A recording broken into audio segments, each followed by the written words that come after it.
Pourquoi avons-nous monté ce projet? Parce qu'il s'intègre complètement dans les valeurs des petits frères, d'accompagner les personnes en sécurité. Il s'intègre complètement dans les valeurs des petits frères, d'accompagner les personnes fragilisées. Et donc je continue. Certains peuvent être pharmaciens, étudiants, etc. Non, c'est pas des bagos du tout, c'est la réalité. Et d'autres vont ouvrier, d'autres ne travaillent pas. Très vite, les habitants de la commune ont fait savoir leurs doutes sur la démarche entreprise et sur le profil des clandestins accueillis. Les responsables associatifs ont préféré répondre par le mépris. Vacances. Si puis la guerre, il y a hommes, femmes, enfants. Oui, mais nous avons fait des choix. Et alors? Les choix. Donc les choix que nous avons. Comment? Les choix.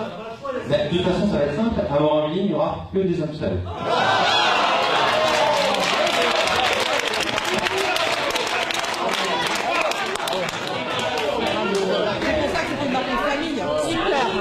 Je pensais pas que ça allait faire un tel succès, mais... Donc, si je continue sur le déroulé, maintenant que vous êtes pris au favorable pour que ce soit des hommes, il y a une question ici, si vous pouvez être juste correct et député. On n'entend pas les questions. Excusez-moi, juste deux questions. Je commence plutôt par une. Effectivement, votre mission, c'est effectivement d'aider les gens. Mais moi, enfin, je pense qu'il y a énormément de SDF en France et qu'il serait bien qu'ils soient accueillis l'hiver. Qui choque la population parce qu'on est quand même dans un petit village, j'entends, c'est pas une ville, c'est un village. Et moi, en tant que maman et en tant que femme, je suis effectivement choquée qu'on n'accueille que des jeunes hommes. Donc j'ai plein de questions par rapport à ça, mais voilà les deux problèmes. Ouais. Sachant que le 23 avril, il n'y aura pas un départ de 35 personnes d'un coup, a priori ça va se faire plutôt de manière progressive. Jusqu'à quelle date? Nous avons un minibus. Et donc nous allons mettre en place des navettes. Ben oui, mais nous on a un minibus. Donc on va l'utiliser, on va dire, à bon escient. Vive les contribuables! Bien sûr. Nous sommes tout à fait ouverts au bénévolat qui se manifesterait. 35 hommes dans un même endroit, déracinés, qui n'ont pas forcément de quoi s'occuper, comment vous garantissez qu'il n'y aura pas de soucis? Ne me dites pas qu'il n'y en a pas eu, il y en a eu l'année dernière au jour de l'an en Allemagne. Hein, donc je pense que tout le monde a ça en mémoire.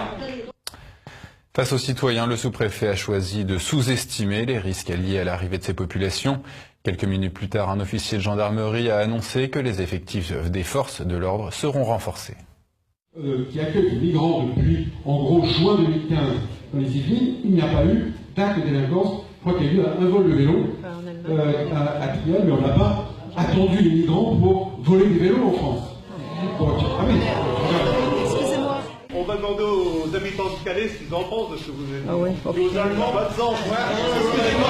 Il est bien évident que la brigade d'Orgeval va accentuer ses services. Elle sera renforcée par le peloton de surveillance et d'intervention de Saint-Germain-en-Laye et éventuellement par les brigades extérieures. Je vous demande qu'à vous croire, je suis certain que ce sont des gens de bonne moralité. Donc là, je me retourne et je ne comprends pas pourquoi on renforce le service de sécurité. Ce sont des gens de ça se passera forcément très bien. Pas de dupes sur les migrations en cours, des citoyens n'ont pas hésité à remettre en cause l'origine des migrants et leurs intentions. Au-delà du cas de leur commune, les habitants de Morinvilliers dénoncent les errements de la politique nationale. Individus, donc j'ai justement pris la peine moi d'aller discuter avec des gens qui sont à Triel depuis un an, des migrants. Donc le premier avec qui je vais parler, c'était un burkinabé qui était clandestin en France depuis 5 ans et ça le faisait bien marrer d'être accueilli, hébergé, nourri gratuitement. Le deuxième à qui je vais parler, quelqu'un de la Guinée-Conakry, à peu près le même cas, il était arrivé en France en avion, il était clandestin depuis 2 ans.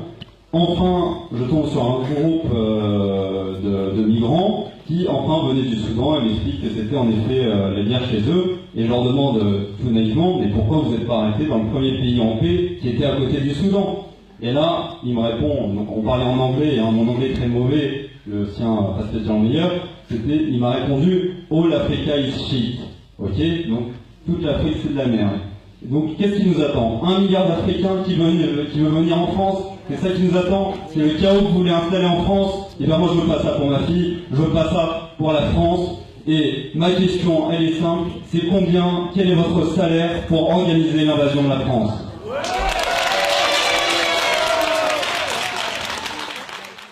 Que M. Sarkozy a été fait M. Gaddafi pour une histoire de quelques millions sur une valise, c'est qu'on est dirigé par des incompétents, effectivement, qui eux n'assument absolument pas ce qu'ils font, mais par contre ils n'accueillent pas les migrants dans leur jardin et dans leurs hôtels particuliers, mais ce sont les Français, le peuple français qui subit. Et c'est ça qui est dur, c'est de se dire on subit, mais qu'est-ce qu'on va faire avec nos enfants? Notre futur c'est quoi?